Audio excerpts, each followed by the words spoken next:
کسی کا برتن خالی ہو تو یہ مت سمجھنا کہ مانگنے چلا آیا ہے، ہو سکتا ہے وہ سب بانٹ کر آیا ہو۔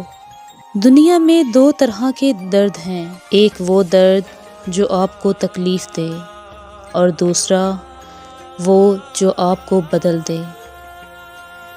وقت کسی کا ادھار نہیں رکھتا، جو دو گے وہ سود سمیت واپس ملے گا۔ جو کسی کے ساتھ زیادتی کر کے اپنے لیے عزت چاہتا ہے تو اللہ اسے اپنے انصاف کے ذریعے ذلت دیتا ہے۔ توبہ کا دروازہ کھلا ہے، اس لیے اس سے بڑی خوشخبری اس دنیا میں کوئی نہیں۔ اللہ کی اطاعت میں مر جانا اس زندگی سے بہتر ہے جو اللہ کی ناراضگی میں بسر ہو۔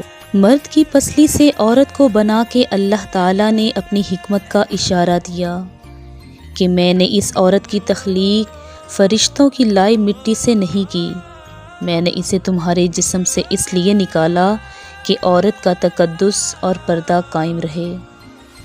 فرشتوں کو بھی خبر نہ ہونے پائی کہ زمین کی لائی ہوئی کس مٹی سے عورت کی تخلیق ہوئی، یعنی عورت کے تقدس کی حد تو دیکھیے کہ فرشتوں سے بھی اس کی بناوٹ کا پردہ لازمی قرار دیا گیا، اور پہلی عورت اس مرد کی پسلی سے نکلی جس کی وہ منکوحہ کہلائی۔